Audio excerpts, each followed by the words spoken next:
Welcome to Illinois in Focus. I'm Greg Bishop. Coming up, we'll review the week's top stories about this weekend's upcoming lame duck session of the Illinois General Assembly and a new commission to investigate Illinois' high property taxes, some say is a waste of time. I'll then join the Center Square's Dan McCaleb to further discuss those stories and more. That's ahead with Illinois in Focus. I'm Greg Bishop. Knowledge is power, and you deserve to know what happens in your state government. That's why the nonprofit Franklin News Foundation is bringing you straight news journalism through the Center Square, reporting on state authorities and publishing stories that show where your money goes and who spends it. By supporting the Center Square, you can track politicians' use of taxpayer money and demand transparency from elected officials. This is how we can equip everyday Americans to hold their government accountable. Become a supporter of Franklin today at franklinnews.org/donate.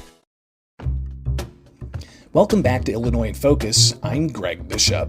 An Illinois Republican state legislator says there are substantive things lawmakers can tackle to address Illinois' economy during lame duck session, but he doesn't hold out much hope. Legislators return Saturday for the start of lame duck session, or the final days of the 103rd General Assembly.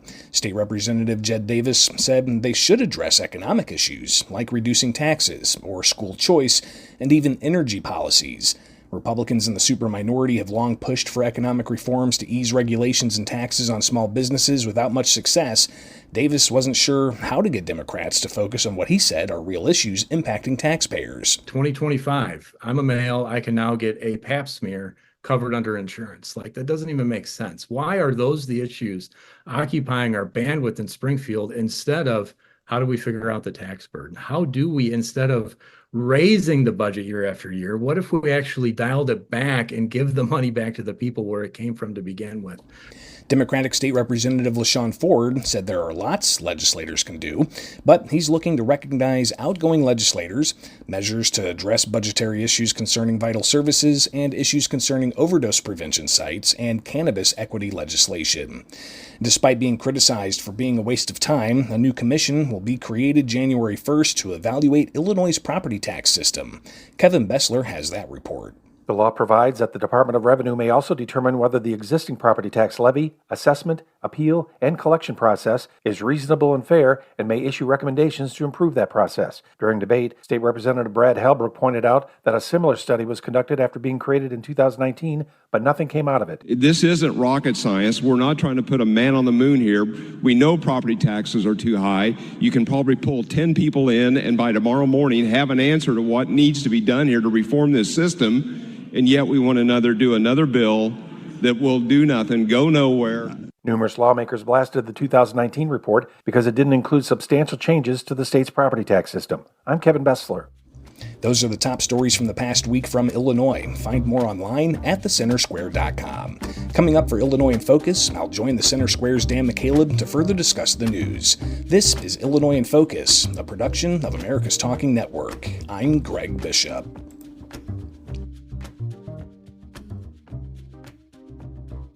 Do you know what elected officials in Illinois are doing with your tax dollars? Do you want to make sure that your voice is heard?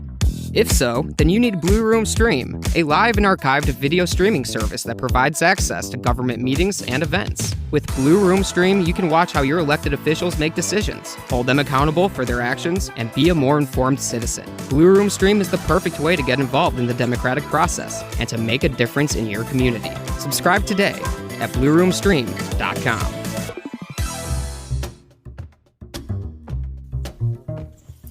Welcome back to Illinois in Focus, powered by the Center Square. I'm Dan McCaleb, Chief Content Officer at Franklin News Foundation, publisher of the Center Square Newswire service. We are recording this on Thursday, January 2nd. Happy New Year, everyone. Illinois lawmakers return to Springfield this weekend for what is called lame duck session.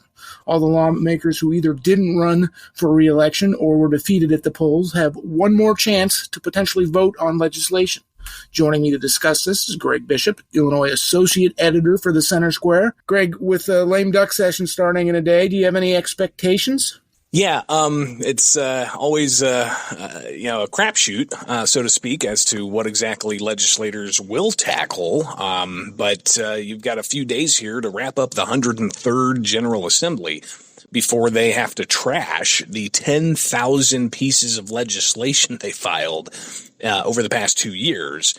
To when they then have to, start over again later on next week with the new General Assembly seated. What could they possibly do? Not getting a ton of indication, but more of kind of the hopes and aspirations that some legislators heading into the lame duck session have. For instance, I chatted with State Representative LaShawn Ford briefly. And he shared with us that he's looking for some things to tackle, including addressing a budget cleanup for vital services. He says as they approach the end of session, they got to look at how they can address the efforts to ensure that various non-government partners can continue to provide vital services. He also wants to make sure that they deal with social equity cannabis legislation and a pilot program for overdose prevention sites. So a variety of different types of priorities that Democratic State Representative LaShawn Ford has. But if you look across the aisle at Republicans, I talked with State Representative Jed Davis, and he said that he's excited for lame duck session because he's ready to roll up his sleeves and get to work, and he wants to look at trying to deal with the looming budget deficits. Dan, if you recall, the Governor's Office of Management and Budget not too long ago put out a report saying that the coming fiscal year that starts July 1st, there could be a $3 billion budget deficit. Yeah, so Davis is saying, let's get to work and trying to address that so that we can not put more of a tax burden on the state's taxpayers. But Davis says he doesn't have much hope that the Democrat supermajority is actually going to hear his call for economic reforms, reduction in taxes, including the possibility of having a holiday of sorts for the gas tax, looking to address business regulations, things that he says would really turn the state's economy around. But as I've been covering the State House, Dan, for 10 years with the Center Square, it's been pretty incredible to see those calls by Republicans for what they say are common sense economic reforms really go nowhere. And even he said that, look, it's 2025, and this is a direct quote. Jed Davis said, "I'm a male. I can now get a pap smear covered under insurance." Like, what does that even make sense? Why are those the issues occupying the bandwidth in Springfield instead of how do we figure out the tax burden? So you can see the contrasting priorities that both sides of the aisle have going into the final days of the 103rd General Assembly. Greg, with President-elect Donald Trump being sworn into office in just less than 3 weeks, there has been, after the election, the November 5th election, a lot of talk about somehow Trump-proofing Illinois. Do you expect anything along those lines? There could be some discussion about that in trying to, as Democrats see it, put up a guard against the incoming Trump administration. But several weeks ago for fall veto session, the question and all that came up after the election. Governor J.B. Pritzker seemed to indicate that all of anything that they do could wait until the new General Assembly is seated. Then that comes on Wednesday next week after the 103rd General Assembly wraps their business up with lame duck session. So we may not hear too much about what types of policies Democrats in control of the General Assembly will do to try to counter what they see as harmful policies coming from Trump. But Republicans at the State House, they see things differently. They say that the state of Illinois and the Pritzker administration and Democrats in control of the General Assembly should work hand in hand with the Trump administration on a variety of things, like public safety. For instance, the deportation of criminal non-citizens in the state of Illinois.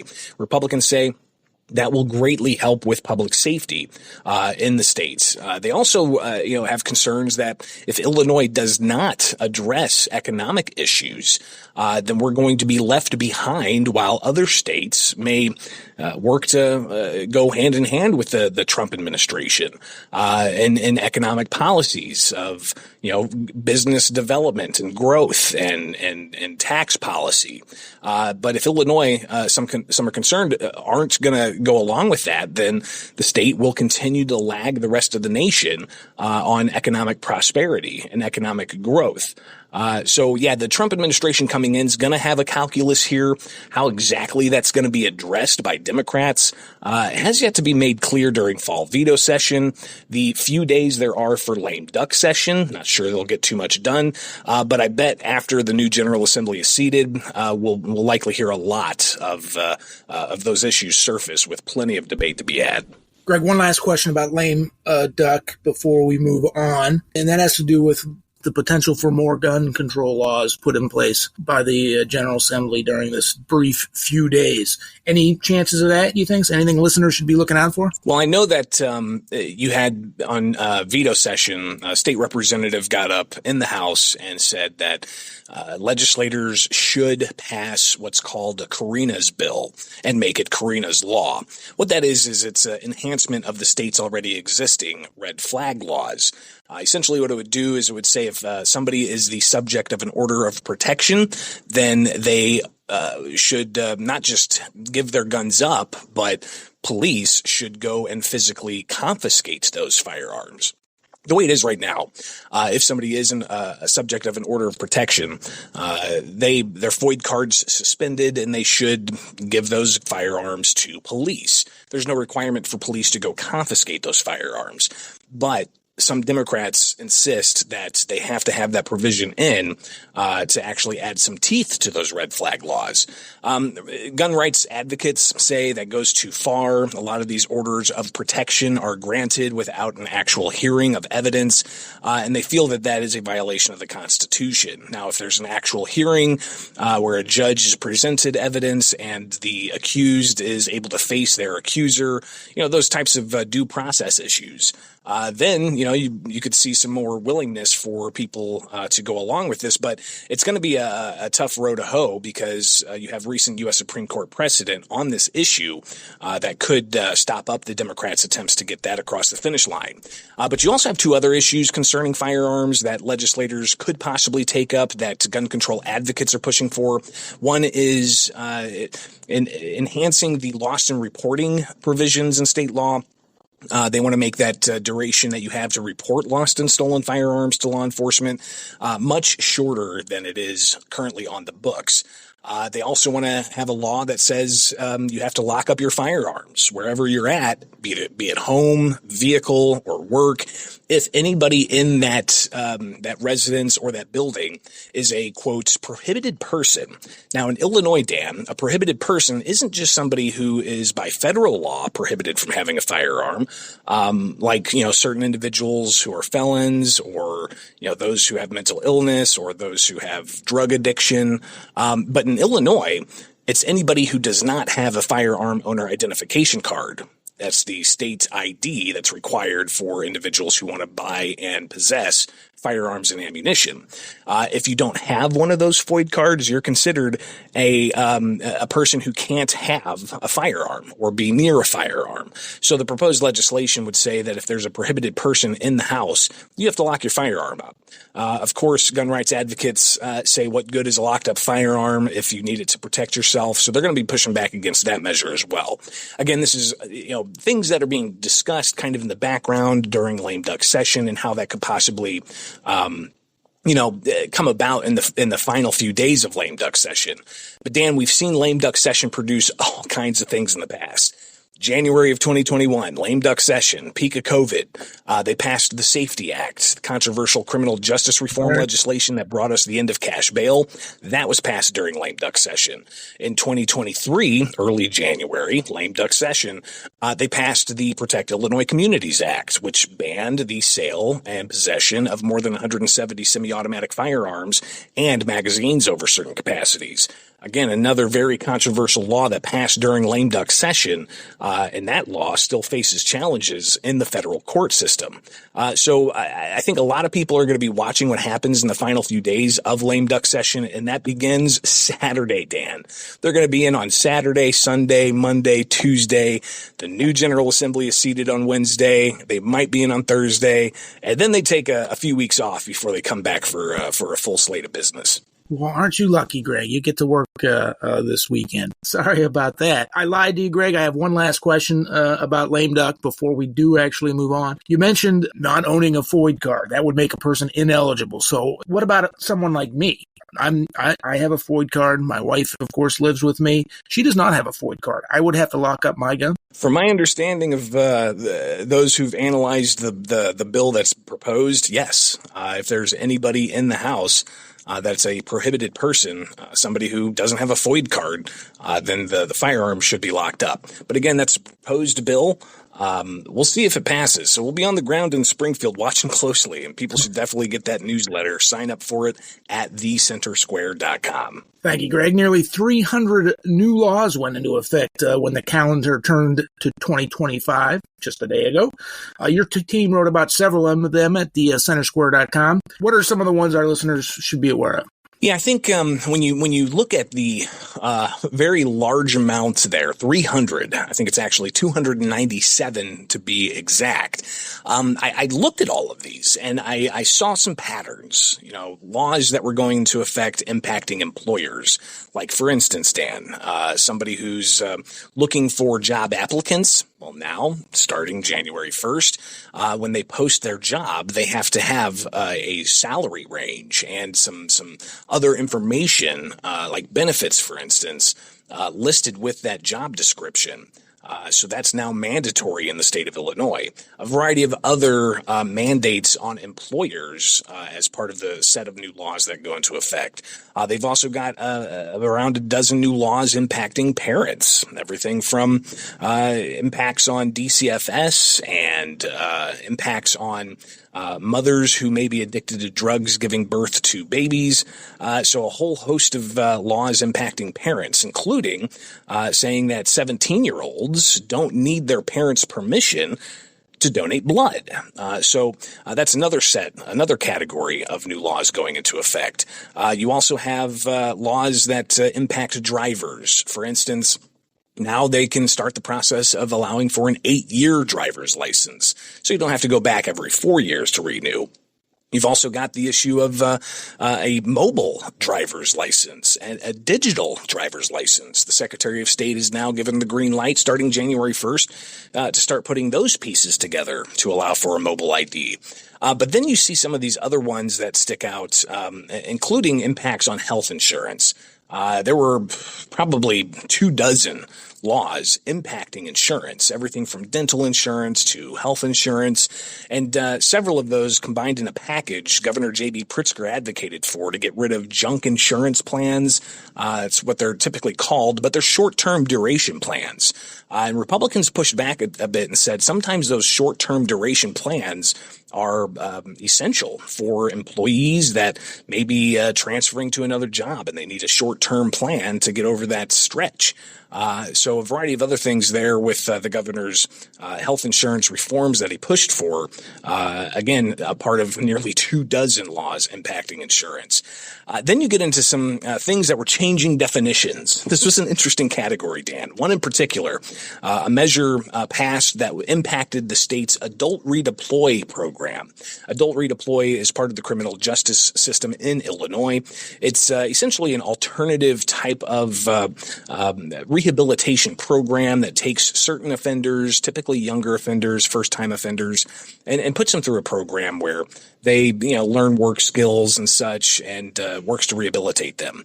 Well, the law that passed and started January 1st, it adds more oversight to the board for that group, but there was an issue in that bill that's now law that caught a lot of attention and sparked some debate because it changes the definition of offender in this program to justice-impacted individuals. And that sparks debate with State Senator Steve McClure asking on the Senate floor if they were changing the name of the definition of victims to, criminal impacted individuals.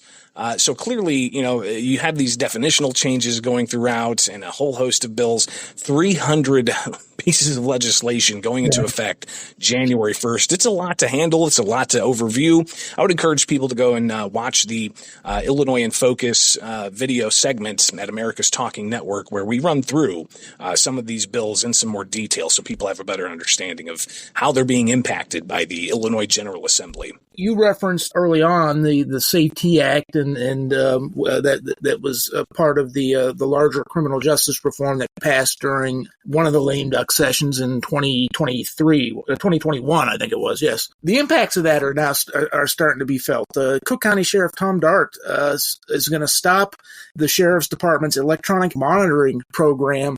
He says in April that's part of the cashless bail provision in the Safety Act, where most individuals, most criminal or charged criminals, alleged criminals, are let back out on their own recognizance while they await adjudication of their criminal cases. Local police officers, local police departments, local sheriff's offices were required to monitor many of them through devices. Dart says he's no longer going to do it. What's going on here? Yeah, he says he can no longer ensure public safety by using that electronic monitoring system. And he pointed to data that shows a growing number of pretrial defendants allowed to remain free, being charged with other crimes during the times that they're allowed out for school, work, or other activities.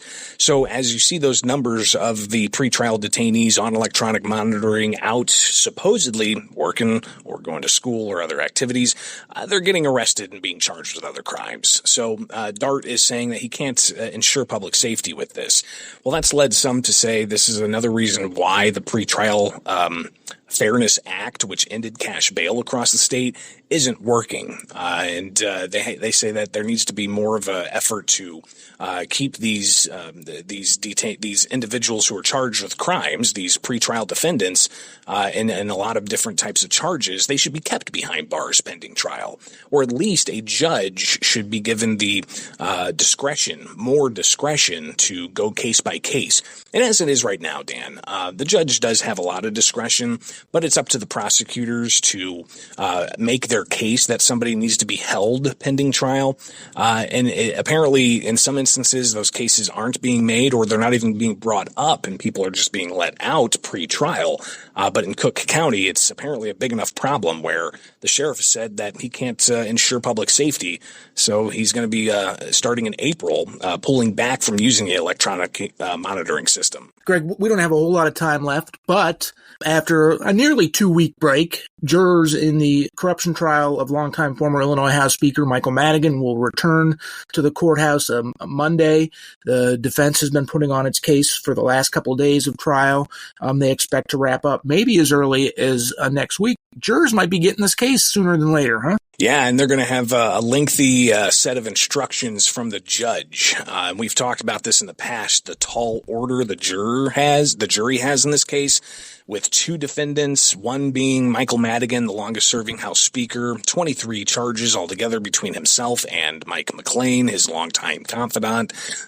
Corruption's what the allegation is, using Madigan's public office to get little to do nothing contracts for their associates in exchange for favorable legislation of major utilities like ComEd and AT&T, and even looking to get board appointments for their associates for state jobs. Clearly, after 10 weeks of prosecutorial witnesses getting up there, laying out their evidence, gobs and scores of undercover video recordings and wiretap recordings.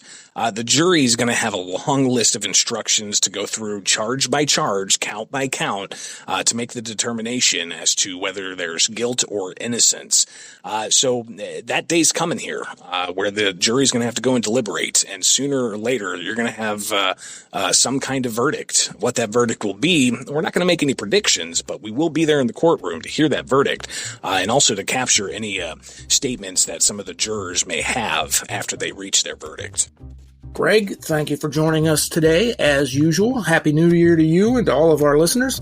Listeners can keep up with all of the stories we talked about and more at thecentersquare.com.